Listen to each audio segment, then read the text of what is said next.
கண்ணியமான பெரியவர்களே, சகோதரர்களே, அல்லாஹ் சுப்ஹானஹு வ தஆலா எங்களுக்கு நிறைய அருட்கொடைகளை நியமத்துகளை தந்திருக்கிறார்.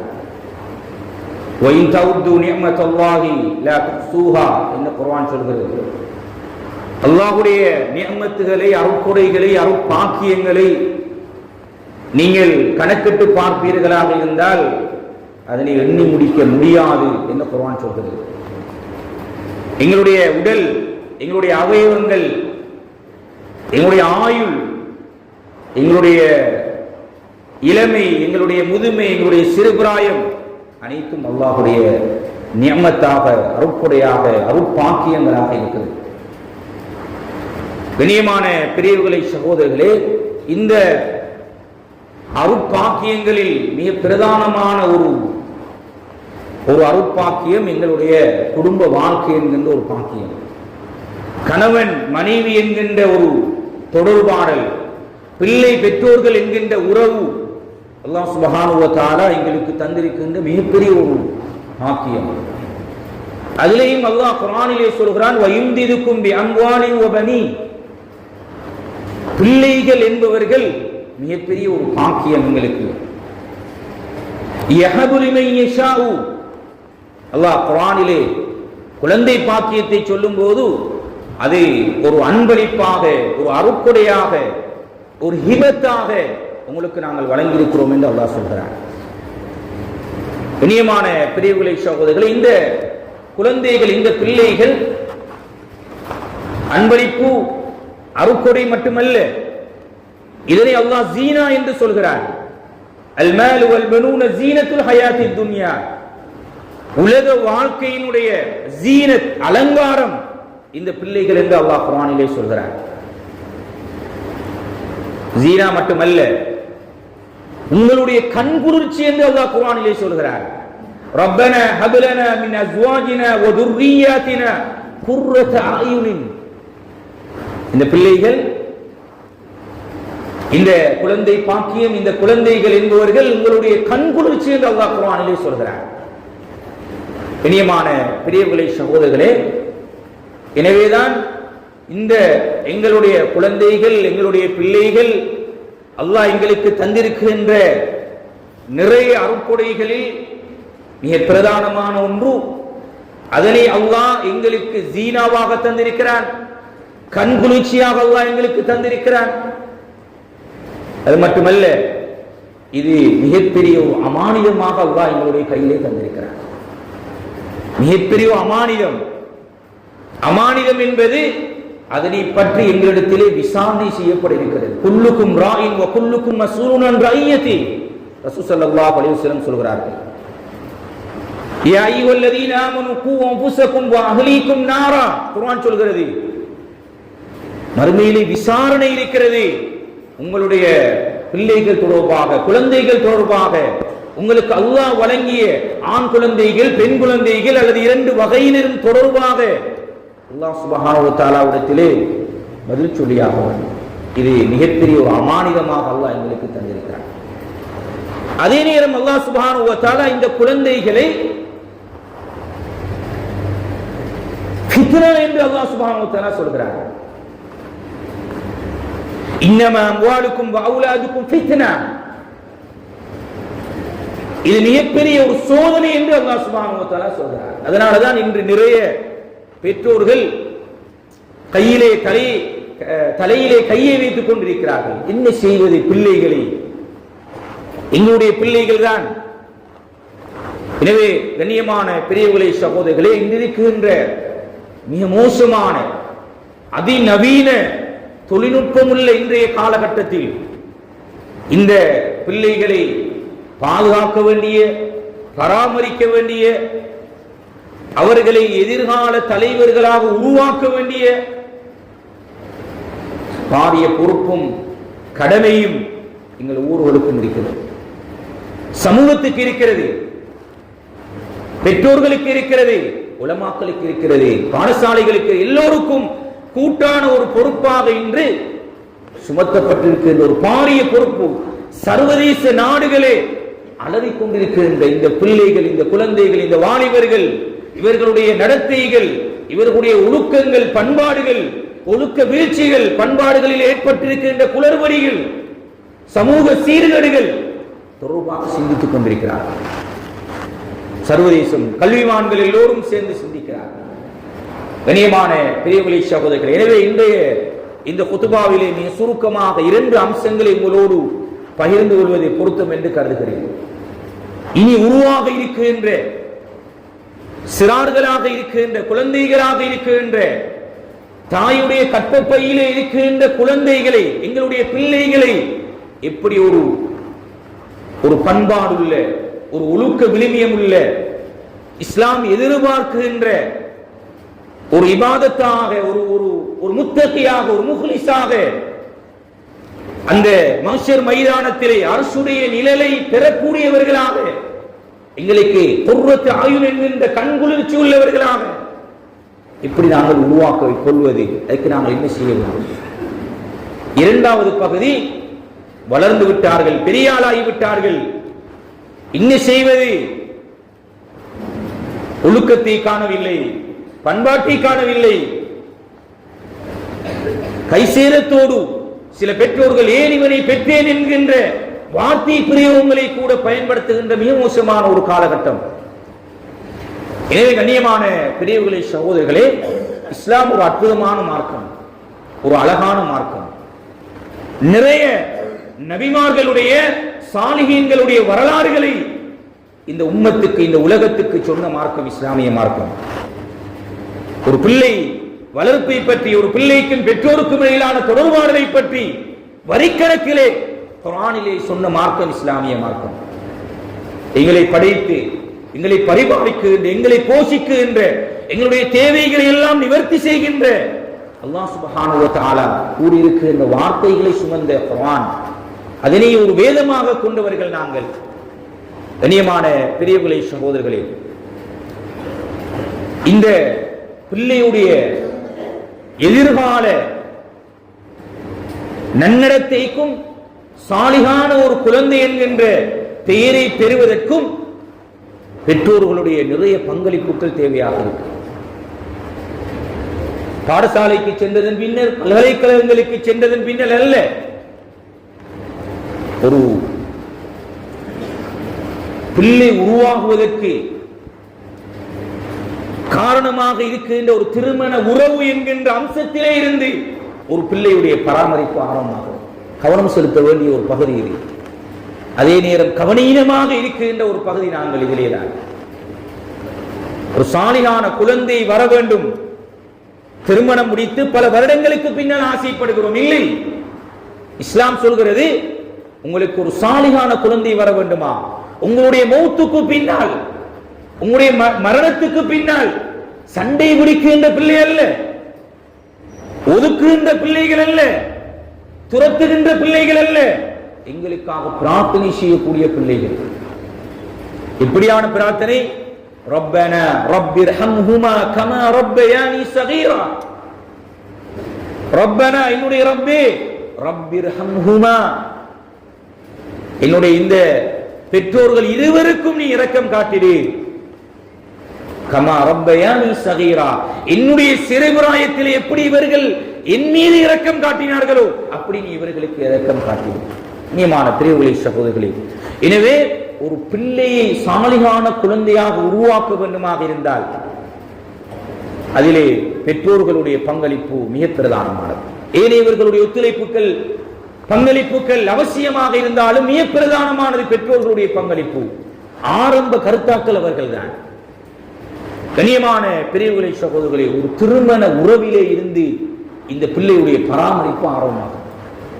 திருமண உறவிலே இருந்து எப்படி ஆரம்பமாகிறது?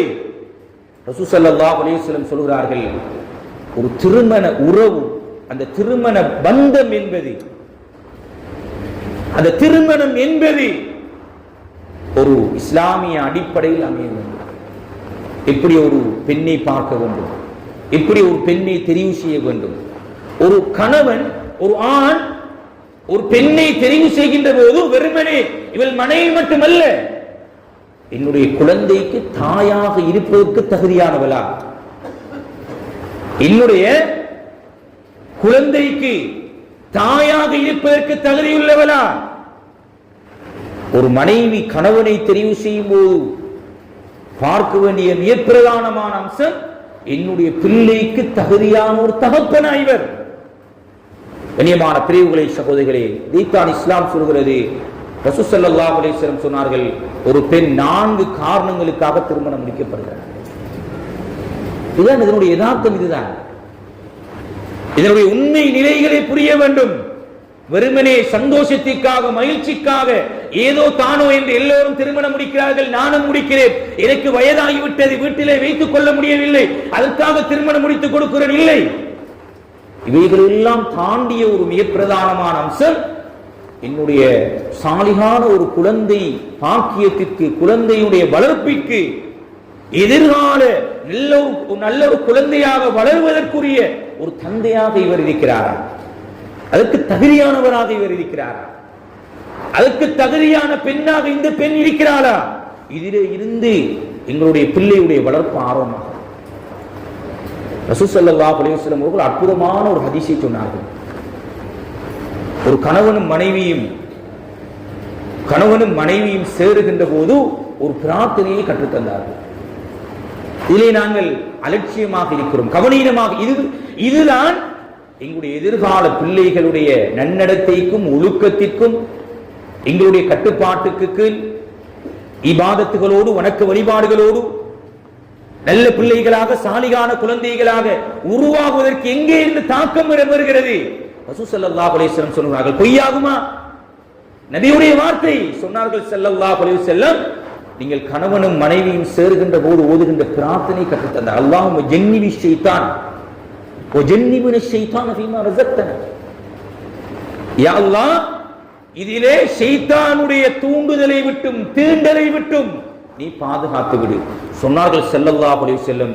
இந்த துஆவை ஓதிய நிலையில் ஒரு கணவனும் மனைவியும் சேர்ந்து அதிலே ஒரு குழந்தை உருவாகினால் அதனுடைய ஷைத்தானுடைய ஊசலாட்டம் இருக்க மாட்டார். சுப்ஹானல்லாஹ். அதிலே உருவாகின்ற குழந்தைக்கு ஷைத்தானுடைய ஊசலாட்டங்கள் இருக்க மாட்டாது என்று ரசூல் ஸல்லல்லாஹு அலைஹி வஸல்லம் ஒரு குழந்தையுடைய உருவாக்கத்தில் கருவிலே தரிப்பதற்கு முன்னர் இந்த பிள்ளை எப்படி பாதுகாத்துக் கொள்வது, இப்படி எங்களுடைய நாங்கள் விரும்புகின்ற நன்னெண்ணத்தை உள்ள குழந்தைகளாக, சாலியான குழந்தைகளாக, முத்தகியான குழந்தைகளாக, முக்லிஸான குழந்தைகளாக உருவாக்கிக் கொள்வது என்பதற்கு ரசூல் ஸல்லல்லாஹு அலைஹி வஸல்லம் கற்றுத்தருகின்ற மிகப்பெரிய ஒரு பிரார்த்தனை. கண்ணியமான பிரியர்களே, சகோதரர்களே, குழந்தை இப்போது கற்பப்பையிலே தரித்து விட்டது. கற்பப்பையிலே தரித்து விட்டது. இப்போது விஞ்ஞானம் என்ன சொல்கிறது என்றால், பிள்ளைகள் தாயுடைய கற்பப்பையிலே இருந்து கேட்க ஆரம்பிக்கிறது. சுப்ஹானல்லாஹ். தாயுடைய கற்பப்பையிலே இருந்து கேட்க, செவிமடுக்க ஆரம்பிக்கிறது. வரலாற்றை புரட்டி பார்க்கும் போது இமாம் புகாரி ரஹ்மத்துல்லாஹி அலைஹி, இமாம் முஸ்லிம் ரஹிமஹுல்லாஹ், இமாம் ஷாஃபி ரஹிமஹுல்லாஹ் என்று மிகப்பெரிய மேதைகளாக சொல்கிறோம். 7 வயதிலே குர்ஆனை பாடமாக்கி விட்டார். 10 வயதிலே பல்லாயிரக்கணக்கான ஹதீஸ்களை சுமந்த முவத்தா மாலிக் என்கின்ற கிரந்தத்தை பாடமாக்கி விட்டார் என்று இமாம்களை பெருமையாக சொல்கிறோமே. என்ன காரணம்? இவர்களுடைய வாழ்க்கை வரலாற்றை, இவர்களுடைய சிறுபிராயத்தை புரட்டி பார்த்தால் அந்த தாய் செய்த வேலைகள், அந்த பிள்ளையை தாயுடைய கற்பப்பையிலே சுமந்து கொண்டு நடந்து கொண்டவைகள் அந்த பிள்ளையுடைய எதிர்காலத்திலே தாக்கத்தை ஏற்படுத்தியிருக்கிறது. இன்றும் நாங்கள் கேள்விப்படுகிறோமா இல்லையா? பிள்ளைகள் சிறுபிராயத்திலே குர்ஆனை பாடமாக்கி விட்டார்கள், குர்ஆன் ஓதுகிறார்கள், கடுமையான மரண சக்தி உள்ளவர்களாக இருக்கிறார்கள். கண்ணியமானவர்களே, இது விஞ்ஞானம் இன்று நிரூபித்திருக்கின்ற உண்மை. தாயுடைய கற்பப்பையிலே இருந்து பிள்ளைகள் கேட்க ஆரம்பிக்கிறது. நாங்கள் பிள்ளைகளை சுமந்து கொண்டு எதை கேட்கிறோமோ, என்ன நடவடிக்கைகள் ஈடுபடுகிறோமோ, நீ கவனமாக இருக்க வேண்டிய ஒரு பகுதி சகோதரர்களே. நீ கவனமாக இருக்க வேண்டிய காலம் கடந்ததன் பின் என்ன செய்வது இல்லை. ஆரம்பத்திலே இருந்து இதற்கான முயற்சிகள் இடம்பெற வேண்டும். ஒரு சாலியான குழந்தை வேண்டுமா? ஒரு சாலியான குழந்தை வேண்டுமா? ஆரம்பத்திலே இருந்து முயற்சி செய்யுங்கள். தாயுடைய கற்பப்பையிலே சுமந்த அந்த குழந்தைகள் நல்ல வார்த்தைகளை கேட்க வேண்டும், குர்ஆனை கேட்க வேண்டும். இன்று மாற்றமாக எங்களுடைய தாய்மார்கள் அது சாதாரணமாக ஆகிவிட்டது. ஆடல்களையும் பாடல்களையும் சினிமாக்களையும் பார்த்து கொண்டு இந்த கற்பிலே பிள்ளைகளை சுமந்தவர்கள் இந்த பிள்ளையுடைய எதிர்காலம் எப்படி இருக்கும் சிந்தித்து பாருங்கள். கண்ணியமான பெரியவர்களே, சகோதரர்களே, எனவேதான் நீ பிரதானமாக ஹதீஸ் அல்ல, உலமாக்கள் சொல்லுவார்கள், கற்பப்பையிலே சுமந்த பிள்ளைகள் அந்த தாய்மார்கள் பிரதானமாக சூரா யூசுப், சூரா லுக்மான், சூரத்து மரியம் போன்ற சூறாக்கள், இது பண்பாட்டை சொல்லக்கூடிய சூரா சூரத்து லுக்மான், சூரத்து யூசுப், யூசுப் அலைஹிஸ்ஸலாமுடைய வரலாற்றை சொல்லக்கூடிய அந்த சூரா, இவைகளை அதிகமாக ஓதுகின்ற, ஓதலை கேட்கின்ற அந்த பெண்களாக, கற்பிணி தாய்மார்களாக எங்களுடைய மனைவிமார்கள், எங்களுடைய பிள்ளைகள் மாற வேண்டும். அதே பிள்ளைகளுடைய எதிர்காலத்திலே தாக்கத்தை செலுத்தும். இல்லாத போது கண்ணியமான பெரியவர்களே, சகோதரர்களே, எதனை கேட்கிறோமோ பிள்ளையை சுமந்து கொண்டு பல மணித்தியாலங்கள் புறம் பேசிக் கொண்டிருக்கிறோம், அவதூறு சொல்லிக் கொண்டிருக்கிறோம், வீடுகளிலே கதைத்துக் கொண்டிருக்கிறோமா இல்லையா? எங்கள் ஊர்களுக்கும் எங்களுடைய வீட்டின் நிலைமை தெரியும் கண்ணியமானவர்களே. எனவே பிள்ளை பராமரிப்பு என்பது பிள்ளைகள் வயது வந்ததற்கு பின்னால் பராமரிப்பதல்ல. திருமணத்திலே இருந்து, தாயுடைய கற்பப்பையிலே இருந்து பிள்ளையுடைய பராமரிப்பு ஆரம்பமாகிறது. பிள்ளை இப்போது பிள்ளையை பெற்றெடுத்து விட்டோம். ரசூல் ஸல்லல்லாஹு அலைஹி வஸல்லம் அவர்கள் ஒரு பிள்ளை பெற்றதன் பின்னால் செய்ய வேண்டிய சில கடமைகள் எங்களுக்கு சொல்லித் தந்தார். ஒவ்வொன்றிலும் மிகப்பெரிய யதார்த்தங்கள் இருக்கின்றன. சில நேரம் அதிலே நாங்கள் கவனீனமாக பொதுபோக்காக இருப்போம். கண்ணியமான பெரியவர்களே, சகோதரர்களே, ரசூல் ஸல்லல்லாஹு அலைஹி வஸல்லம் அவர்கள் ஒரு பிள்ளை பிறந்த உடனேயே அந்த பிள்ளைக்கு தஹ்னீக் செய்யுமாறு சொன்னார்கள். ஒரு இனிப்பை அதனுடைய நாவிலே வைக்குமாறு சொன்னார்கள். அதனுடைய ஆரம்பம் ஒரு சந்தோஷமாக, ஒரு மகிழ்ச்சியாக, ஒரு இன்பகரமானதாக இருக்கட்டும். ரசூல் ஸல்லல்லாஹு அலைஹி வஸல்லம் இடத்திலே பிள்ளைகளை கொண்டு வந்தால் நபி அவர்கள் பேரிச்சம் பழங்களை உண்டு விட்டு அந்த பிள்ளையுடைய வாயிலை வைப்பார். தஹ்னீக் என்று இஸ்லாத்திலே அதற்கு பெயரிடப்பட்டிருக்கிறது. ஒரு இஸ்லாமிய ஒரு கடமையாக இருக்கிறது. இதிலே பிள்ளையுடைய எதிர்காலம் அதிலே தங்கி இருக்கிறது. அதே நேரம் வலது காதிலே அதானை சொல்லி இடது காதிலே இகாமத் சொல்லுமாறு சில அறிஞர்கள் அதனை பலவீனமான செய்தி என்று சொன்னாலும் அது ஒரு பிள்ளைகள் ஒரு ஆரம்பமாக கலிமாவை, நபியுடைய பெயரை, ஸலவாத்தை அந்த பிள்ளை செவிமடுக்க வேண்டும் என்பதற்காக சொல்லிக் கொடுக்கப்பட்டவைகள், சொல்லப்பட்டவைகள். 7வது தினத்திலே ரசூல் ஸல்லல்லாஹு அலைஹி வஸல்லம் சில சுன்னாக்களை கற்றுத் தந்தார்கள். அந்த பிள்ளைக்கு முடிகளை வெட்டி அந்த முடிகளுடைய பெருமதிக்கு ஒரு வெள்ளி இலாலான அல்லது அதனுடைய பெருமதிக்கான பணத்தை சதகாவாக வழங்குகின்ற ஒரு சுன்னாவை ரசூல் ஸல்லல்லாஹு அலைஹி வஸல்லம் கற்றுத் தந்தார். ஒரு ஆண் குழந்தையாக இருந்தால் 2 ஆடுகளையும், ஒரு பெண் குழந்தையாக இருந்தால் ஒரு ஆட்டையும் அகீகா கொடுக்குமாறு ரசூல் ஸல்லல்லாஹு அலைஹி வஸல்லம் படித்தார். அதே நேரம் நல்ல பெயர்களை சூட்டுமாறு சொன்னார். இனியமானவர்கள், ஒரு குழந்தை பிறந்து 7 தினங்களுக்குள் ரசூல் ஸல்லல்லாஹு அலைஹி வஸல்லம் கற்றுத் தருகின்ற பாடங்கள், பிள்ளைகளுக்கு செய்ய வேண்டிய கடமைகள், ஒவ்வொன்றுக்கு பின்னாலும் மிகப்பெரிய யதார்த்தங்கள் இருக்கின்றன, மிகப்பெரிய நலவுகள். அந்த பிள்ளைகளுக்கு நாங்கள் செய்ய வேண்டிய கடமைகள், அதுதான் எதிர்காலத்தில் ஒரு நல்ல, ஒரு சாலியான ஒரு குழந்தையை உருவாகுவதற்கான அடித்தளங்களை ரசூல் ஸல்லல்லாஹு அலைஹி வஸல்லம் கற்றுத் தந்தார். நல்ல பெயர்களை வைக்குமாறு சொன்னார். இன்று நாங்கள் பெயர்களை தேடிக்கொண்டிருக்கிறோம். அப்துல்லா, அப்துல் ரஹ்மான் என்று ரசூல் ஸல்லல்லாஹு அலைஹி வஸல்லம் அடையாளப்படுத்தி சொன்னார்கள். நாங்கள் அவைகளை பழைய பெயர்கள் என்று சொல்லிக் கொண்டிருக்கிறோம். கண்ணியமான பெரியவர்களே, சகோதரர்களே, நல்ல கருத்துள்ள காரணம் அதனை நாங்கள் அழைக்கின்ற போது அது ஒரு பிரார்த்தனையாக மாறுகிறது, பிரார்த்தனையாக மாறுகிறது. கவலை என்கின்ற அர்த்தத்திலே ஒருவர் பெயரை வைத்திருந்தார். ரசூல் ஸல்லல்லாஹு அலைஹி வஸல்லம் அந்த பெயரை மாற்றினார்கள். காரணம், எல்லோரும் முன்னே கவலை கவலை என்று அழைக்க அழைக்க நீ கவலை உள்ளவனாகவே மாறிவிடுவாய். எந்த அளவு தூரம் ரசூலுல்லாஹி ஸல்லல்லாஹு அலைஹி வஸல்லம் ஒரு எதிர்கால குழந்தை, ஒரு சாலிகான, ஒரு நன்னடத்தை உள்ள, ஒரு கட்டுப்பாடுள்ள ஒரு குழந்தையாக வளர வேண்டும் என்பதில் ஆரம்ப கட்டத்திலே இருந்து நபி அவர்கள் கற்பித்து தந்திருக்கிறார்கள். இவைகளெல்லாம் நாங்கள் கடந்து விட்டு, இவைகளிலெல்லாம் நாங்கள் கவனீனமாக இருந்து விட்டு, பொதுவோக்காக இருந்து விட்டு, இப்போது வந்து பிள்ளைகள் சொற்கேட்கவில்லை, கட்டுப்படுத்த முடியவில்லை. எவ்வளவுதான் நாங்கள் செய்கிறோம்? கண்ணியமான பெரியவர்களே, சகோதரர்களே, இந்த அடித்தளங்கள் இடப்பட வேண்டும் பிள்ளைகளுக்கு.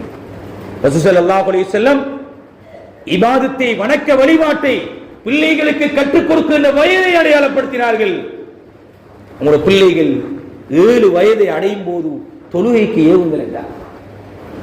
அறிஞர்கள் சொல்கிறார்கள், ஒரு பிள்ளைக்கு தொழுகையை ரசூல் ஸல்லல்லாஹு அலைஹி வஸல்லம் அடையாளப்படுத்தி இருந்தாலும் அதை பிரதானமான ஒரு இபாதத்தை நபி அவர்கள் அடையாளப்படுத்தினார்கள். அதனோடு சேர்ந்துள்ள சகல விவகாரங்களையும், இபாதத் சார்ந்த அம்சங்களையும், அக்லாக் சார்ந்த அம்சங்களையும், பண்பாடுகள் சார்ந்த சகல அம்சங்களையும் கற்றுக் கொடுத்து முடித்து விடுகின்ற வயது 7ஆக இருக்கிறது. நாங்கள் கவனீனமாக இருக்கிறோம். அவன் அந்த வயது வரட்டும், பள்ளிக்கு அனுப்புவோம், தொழுவதற்கு அனுப்புவோம். அல்லாஹ் சுப்ஹானஹு வ தஆலா எங்களை ஒரு நல்ல ஒரு சூழலிலே அல்லாஹ் வாழ வைத்திருக்கிறார். நிறைய பள்ளிகள் நிறைந்த, முஸ்லிம்கள் நிறைந்த, செறிந்து வாழ்கின்ற ஒரு நல்ல ஒரு கட்டமைப்பிலே, நல்ல சூழலிலே அல்லாஹ் எங்களை வாழ வைத்திருக்கிறார். கண்ணியமான பிரிவுகளை சகோதரர்கள், எத்தனையோ இடங்கள் இருக்கின்றன. தொழுவதற்கு பல கிலோமீட்டர் கணக்கிலே பள்ளி வாயிலுக்கு போக வேண்டும். பள்ளி வாயிலே உள்ள ஜும்மா தொழுகைக்காக 20-25 கிலோமீட்டர் தாண்டி ஒரு பள்ளி வாயிலுக்கு போக வேண்டிய நிலை எமது நாட்டிலே இருக்கிறது. அல்லாஹ் இவ்வளவு ஒரு பாக்கியத்தை காலடியில் பள்ளி வாயில்களை தந்திருக்கிறார். கண்ணியமான பெரியவர்களே, சகோதரர்களே, எனவே ரசூல் ஸல்லல்லாஹு அலைஹி வஸல்லம் ஒரு பிள்ளையுடைய எதிர்காலத்தை எப்படி கணித்தார்கள் என்றால், 7 வயதில் தொழுகையை கற்றுக் கொடுங்கள், தொழுமாறு ஏவுங்கள். ஏவுங்கள் என்கின்ற அம்சத்துக்குள் நிறைய விவகாரங்களை ரசூல் ஸல்லல்லாஹு அலைஹி வஸல்லம் மறைத்து வைத்திருக்கிறார். கண்ணியமான பெரியவர்களே, சகோதரர்களே, எனவே இந்த பிள்ளை வளர்ப்பு என்பது, பிள்ளைகள் சாலிகான குழந்தைகளாக உருவாகுவது என்பது வயது வந்ததன் பின்னால் அல்ல, பாடசாலைக்கு சேர்த்ததன் பின்னால் அல்ல, திருமணத்திலே இருந்து பிள்ளை வளர்ப்பு உருவாகிறது, ஆரம்பமாகிறது. தாயுடைய கற்பப்பையிலே இருந்து ஆரம்பமாகிறது. பிள்ளையை பெற்றதிலே இருந்து பிள்ளை வளர்ப்பு ஆர்வமாகிறது. ரசூல் ஸல்லல்லாஹு அலைஹி வஸல்லம் அவர்கள் பிள்ளைகளோடு மிக இரக்கமாக நடந்திருக்கிறார். தன்னுடைய பேர குழந்தையை முத்தமிடுகின்ற போது ஒரு சஹாபி வந்து சொன்னார், யா ரசூலல்லாஹ், எனக்கு 10க்கும் மேற்பட்ட குழந்தைகள் இருக்கின்றன, இதுவரைக்கும் எந்த குழந்தையும் நான் முத்தமிட்டது கிடையாது. நபி அவர்கள் குழந்தைகளோடு மிக அன்பாக, இரக்கமாக, பாசமாக, நேசமாக நடந்து கொண்டிருக்கிறார். தொழுகையின் போது நபியுடைய அந்த பிள்ளைகளுக்கான பாடத்தை பாருங்கள். ஒரு புறத்திலே இது மார்க்கத்துடைய தீர்ப்பை ஆராய்கின்ற ஹதீஸாக இருந்தாலும், இன்னும் ஒரு புறத்திலே நபி அவர்கள் குழந்தைகளை சுமந்த நிலையில் தொழுதிருக்கிறார்கள். பள்ளிவாயிலே ஃபர்லான தொழுகைகளை நிறைவேற்றிய ஹதீஸ்களை நாங்கள் பார்க்கிறோம். தன்னுடைய பேர குழந்தைகளை தன்னுடைய கையிலே சுமந்த நிலையில் தொழுகை நடாத்திருக்கிறார்கள் என்றால், நபியுடைய அந்த பிள்ளைகளுக்கும் நபி அவர்களுக்கும் இடையிலான அந்த தொடர்பாடல் எப்படி இருந்திருக்கும்? இபாதத் அம்சங்களை எப்படி கற்றுக் கொடுத்திருப்பார்கள்? ஒரு குழந்தை வாயிலே ஒரு பேரித்தம்பலத்தை எடுத்து போட்டு விடுகிறது. நபியுடைய பேர குழந்தை. கண்ணியமான பிரியவர்களே, சகோதரர்களே, வாழ்க்கையிலே மிக பிரதானமாக கடைபிடிக்க வேண்டிய ஒரு அம்சத்தை, பிள்ளை வளர்ப்பிலே கடைபிடிக்க வேண்டிய மிக பிரதானமான ஒரு அம்சத்தை ரசூல் ஸல்லல்லாஹு அலைஹி வஸல்லம் இதிலே கற்றுத் தந்தார்கள். என்ன தெரியுமா? ரசூல் ஸல்லல்லாஹு அலைஹி வஸல்லம் எங்களுடைய வாழ்க்கையிலே, எங்களுடைய பொருளாதார ஈட்டலிலே நாங்கள் செய்கின்ற ஹராம் அந்த பிள்ளையிலே தாக்கத்தை ஏற்படுத்தும். ஹராமான சம்பாத்தியம், ஹராமான உழைப்பு பிள்ளைகளிலே தாக்கத்தை ஏற்படுத்தும். ஹராம் ஒரு காலமும் நலவை கொண்டு வந்து சேர்க்க மாட்டார். கண்ணியமான பெரியவர்களே, சகோதரர்களே, எனவே ஒரு பக்கத்தை எடுத்துக்கொண்டு இன்னும் ஒரு பக்கத்தை நாங்கள் கவனீனமாக, பொடுபோக்காக, கரிசனை இல்லாமல் இருப்போமாக இருந்தால் அதுவும் எங்களுடைய பிள்ளைகளுடைய வாழ்க்கையிலே தாக்கத்தை ஏற்படுத்தும். அந்த பிள்ளை வாயிலை எடுத்து போடுகிறது, சரி சின்ன குழந்தைதானே, சிறிய குழந்தைதானே, விட்டு விடுவோமே. நபி அவர்கள் விடவில்லை. நபி அவர்கள் விடவில்லை. ஹராம் ஒரு காலமும் எங்களுடைய பிள்ளைகளுடைய வாயிலை சென்றுவிடக் கூடாது என்பதிலே நபி அவர்கள் மிக கவனமாக இருந்தார். அப்படி என்றால் எங்களுடைய சம்பாத்தியம், எங்களுடைய உழைப்பு ஹராமானதாக இருக்குமாக இருந்தால் நிச்சயமாக நீங்கள் விலகிக் கொள்ளுங்கள், எங்களுடைய குழந்தையிலே அது தாக்கத்தை செலுத்தும். பொதுவாக மார்க்கத்திலே ஒரு நிலைப்பாடு இருக்கிறது, ஒருவருடைய தவறை இன்னொருவர் சுமக்க மாட்டார். ஒருவர் செய்கின்ற தவறை இன்னொருவர் சுமக்க மாட்டார். ஆனால் ஹராத்தை சம்பாதித்து நாங்கள் பிள்ளைகளுக்கு கொடுத்தால் அந்த பிள்ளைகளுடைய உடம்பிலே சேருகின்ற ஹராம் அது அந்த பிள்ளையுடைய வாழ்க்கையிலே தாக்கத்தை செலுத்தும். பிள்ளைகளுடைய வாழ்க்கையிலே தாக்கத்தை செலுத்தும். எனவே கண்ணியமானவர்களே, பிள்ளை வளர்ப்பிலே வளர்ந்ததன் பின்னால் சிந்தித்து அல்ல, எங்களுடைய பொருளாதார ஈட்டலிலே சுபஹாத்துகள் சந்தேகங்கள் இருந்தால் கூட அவைகளை நாங்கள் தெரிந்து கொள்ள வேண்டும். இந்த வியாபாரம், இந்த பொருள் ஈட்டல் இது ஹலாலாக இருக்குமா என்ற சந்தேகம் இருந்தாலும் கூட அவைகளையும் தயவு செய்து தவிர்த்து கொள்ளுங்கள். பிள்ளைகளுடைய வாழ்க்கையிலே பிரதிபலிப்பு ஏற்படுத்தும், பிரச்சனை ஏற்படுத்தும். கண்ணியமான பெரியவர்களே, சகோதரிகளே, அதனோடு சேர்த்து ரசூல் ஸல்லல்லாஹு அலைஹி வஸல்லம் அவர்கள் பிள்ளைகளுக்காக, நல்ல சாலிகான குழந்தைகளுக்காக நாங்கள் செய்ய வேண்டிய மிக பிரதானமான ஒரு கடமை துஆக்கள். பிள்ளைகளுக்கு நாங்கள் கேட்பதில்லை, ஒவ்வொரு நாளும் பிள்ளைகளுக்கு பிரார்த்தனை செய்ய வேண்டும். ரப்பனா ஹப் லனா மின் அஸ்வாஜினா வ துர்ரிய்யாத்தினா குர்ரத அயுனின் வஜஅல்னா லில் முத்தகீன இமாமா. நபிமார்கள் தங்களுடைய பிள்ளைகளுக்காக கேட்ட பிரார்த்தனை சகோதரர்களே, நபிமார்கள் பிள்ளைகளுக்காக கேட்ட பிரார்த்தனை. நபிமார்கள் பிள்ளைகளுக்கு கேட்கிறார்கள் என்றால் நாங்கள் எவ்வளவு கேட்க வேண்டும், எவ்வளவு கேட்க வேண்டும். பிள்ளை உருவானதிலே இருந்து பிரார்த்தனைகளை ஆரம்பித்து விட வேண்டும். பிள்ளை உருவானதிலே இருந்து பிரார்த்தனைகள் ஆரம்பிக்கப்பட்டு விட வேண்டும். கண்ணியமான பிரியவுகளை சகோதரிகளை, இறுதியாக இப்போது இருக்கின்ற எங்களுடைய வளர்ந்த பிள்ளைகள், இப்போது இருக்கின்ற எங்களுடைய பிள்ளைகள் பாடசாலை மாணவர்களாக இருக்கிறார்கள், வாலிபர்களாக இருக்கிறார்கள். தயவு செய்து யாரும் கைவிட வேண்டாம். இதற்கு பின்னால் என்னால் முடியாது, என்னால் கட்டுப்படுத்த முடியாது, இல்லை. ஒரு காலமும் அல்லாஹ் சுப்ஹானஹு வ தஆலா எங்களுடைய முயற்சிகளை, எங்களுடைய பிரார்த்தனைகளை, எங்களுடைய கஷ்டங்களை அல்லாஹ் ஒரு காலம் வீணாக்க மாட்டார். எனவே இப்போது இருக்கின்ற பிள்ளைகளுக்கு நீங்கள் அன்பாக, பண்பாக, இரக்கமாக அவர்களை அணுகுங்கள், பேசுங்கள், கதையுங்கள். இப்ராஹிம் அலைஹிஸ்ஸலாம் அவர்கள் தன்னுடைய மகனோடு நடந்து கொண்ட உரையாடலை குர்ஆன் சொல்லி காட்டுகிறது. படியுங்கள் அதனை. இப்ராஹிம் அலைஹிஸ்ஸலாம் ஒரு நல்ல ஒரு உதாரண புருஷர்.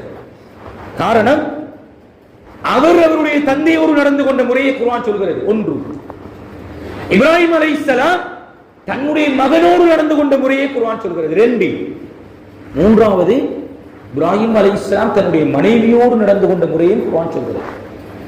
நான்கு, இப்ராஹிம் அலைஹிஸ்ஸலாம் தன்னுடைய மருமக்களோடு, தன்னுடைய மகனின் மனைவியோடு நடந்து கொண்ட முறையை குர்ஆன் சொல்கிறது. எல்லா ரோல்களையும் உதாரணமாக சொல்கின்ற ஒரு உதாரண புருஷர் இப்ராஹிம் அலைஹிஸ்ஸலாம். மகனோடு நடந்து கொண்ட, தந்தையோடு பிழை செய்த, தவறிலே இருந்த, அவருடைய கொள்கைக்கு, கோட்பாடுகளுக்கு மாற்றமாக இருந்த தந்தைகளோடு எப்படி பேசினார். நாங்கள் பிள்ளைகளுக்கு அபி என்று சொல்லிக் கொடுத்திருக்கிறோம். அதே ஒரு அட்வான்ஸான வார்த்தை தான் அபத்தி என்கின்ற வார்த்தை. கண்ணியமான, கௌரவமான, மதிப்புக்குரிய, மரியாதைக்குரிய என்னுடைய தந்தையே என்கின்ற வார்த்தையை தான் இப்ராஹிம் அலைஹிஸ்ஸலாம் தன்னுடைய வாப்பாவோடு கதைத்தார். இந்த வாப்பாவோடு கதைத்த அந்த இப்ராஹிம் அலைஹிஸ்ஸலாம் கதைத்த அதே வார்த்தையை தான் இப்ராஹிம் அலைஹிஸ்ஸலாமுடைய மகன் இஸ்மாயில் அலைஹிஸ்ஸலாம் அவருடைய வாப்பாவான இப்ராஹிம் அலைஹிஸ்ஸலாமோடு கதைத்தார். எதற்கு கதைத்தா தெரியுமா? தன்னுடைய பிள்ளையிடத்திலே வந்து, இன்று நாங்கள் பிள்ளைகளோடு பேசுவதற்கு தயங்குகிறோம். கதைப்பதற்கு தூரமாகிறோம். எத்தனையோ பிள்ளைகள், கணவன்மார்கள் பிள்ளைகளுக்கான தகவல்களை மனைவிமார்களிடத்திலே சொல்லுகின்றவர்கள் எத்தனையோ பேர் இருக்கிறோம். இல்லை, மனம் விட்டு பேசுங்கள், அழைத்து தனியாக சென்று கதையுங்கள். இப்ராஹிம் அலைஹிஸ்ஸலாம் மகனோடு கதைத்தது என்ன தெரியுமா? குர்ஆன் சொல்கிறது, மகனோடு என்ன பேசினார்கள் என்றால் சாதாரணமான வார்த்தைகள் அல்ல. மகனே, மகனே, உன்னை அறுத்து பலியிட வேண்டும் என்று நான் கனவு கண்டிருக்கிறேன். எவ்வளவு தைரியம் வேண்டும்! தந்த பிள்ளைக்கு போய் தந்த பிள்ளையிடம் சென்று உன்னை அறுத்து பலியிட வேண்டும் என்று நான் கனவு கண்டிருக்கிறேன், அறுக்கவா? சுப்ஹானல்லாஹ், உயிரை தர ரெடியா? எப்படி கேட்க முடியும் சகோதரர்களே? அப்படி அந்த பிள்ளையை வளர்த்தார்கள். அவர்களுக்கும் அந்த பிள்ளைக்குமான தொடர்பான அந்த அளவு தூரம் இருந்தது. அதுக்கு அந்த பிள்ளை கொடுத்த பதில் இருக்கிறது. பிள்ளை கொடுத்த பதில் இருக்கிறது. இதெல்லாம் குர்ஆன் நடந்த சம்பவங்களை குர்ஆன் எங்களுக்கு உதாரணமாக சொல்லிக் கொண்டிருக்கிறது. வெறுமனே பாடமாக மட்டும் பார்க்காமல் படிப்பினையாக இதற்குள்ள இன்னும் மறைந்திருக்கிறது. எப்படி இந்த உறவாடல் இருந்திருக்கும், எப்படி ஒரு பிள்ளைக்கும் தகப்பனுக்கும் பிள்ளைக்கும் மத்தியிலான அந்த தொடர்பாடல் இருந்திருக்கும், சிந்திக்க வேண்டும் சகோதரர்களே. எனவே நாங்கள் ஒவ்வொருவர்களும் இறுதியாக முன்மாதிரியானவர்களாக மாற வேண்டும்.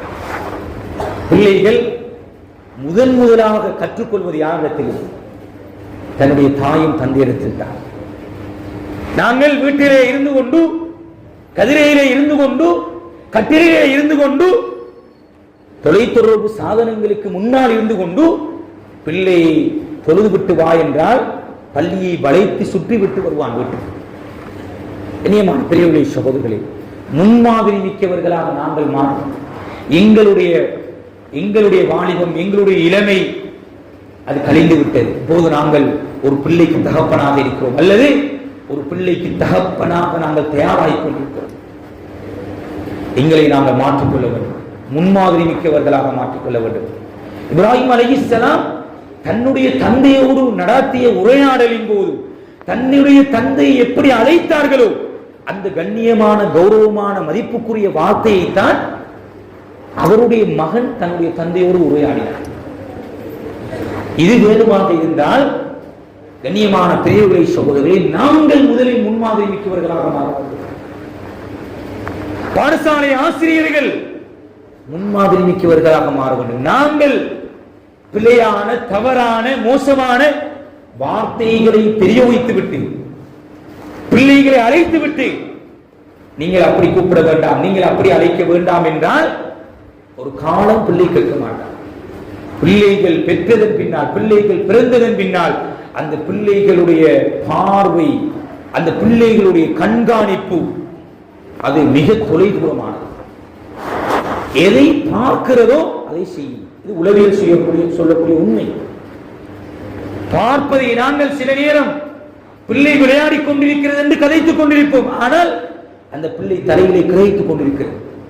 நாங்கள் கதைப்பதை, பேசுவதை, எங்களுடைய நடத்தையை, நாங்கள் கணவனும் மனைவியும் பிடிக்கின்ற சண்டையை, பிரச்சனையை, அடுத்தவர்களை பற்றி பேசுகின்ற, புறம் பேசுகின்ற அந்த புறங்களை பிள்ளைகள் செயல்படுத்திக் கொண்டிருக்கிறது. இதனால்தான் சில நேரம் எங்களுடைய பிள்ளைகள் எங்களுடைய குடும்பத்தில் உள்ள சில உறுப்பினர்களை வெறுக்கும். நாங்கள் சொல்லிக் கொடுத்திருக்க மாட்டோம். ஆனால் எங்களுடைய பிள்ளைகள், எங்களுடைய சகோதரர்கள், சகோதரிகள், எங்களுடைய நெருக்கமான உறவுகளை கண்டால் ஒதுங்கும், போக மாட்டார்கள். காரணம் என்ன தெரியுமா? கணவனும் மனைவியும் நாங்கள் கதைத்துக் கொண்டிருப்போம், அது பிள்ளை செயல்படுத்திக் கொண்டிருக்கிறது, கிரகித்துக் கொண்டிருக்கிறது, கேட்டுக் கொண்டிருக்கிறது. எனவேதான் பிள்ளைகள் பெரியவர்களானதன் பின்னர், தோளுக்கு மேல் வளர்ந்ததன் பின்னர் என்ன செய்வது, ஒன்றும் செய்ய முடியாமல் இருக்கிறது என்று கை சேதப்படுவதற்கு முன்னர் திருமணத்திலே இருந்து ஆரம்பியுங்கள். தாயுடைய கற்பப்பையிலே இருந்து ஆரம்பியுங்கள். பிள்ளையுடைய சிறு பிராயத்திலே இருந்து ஆரம்பியுங்கள்.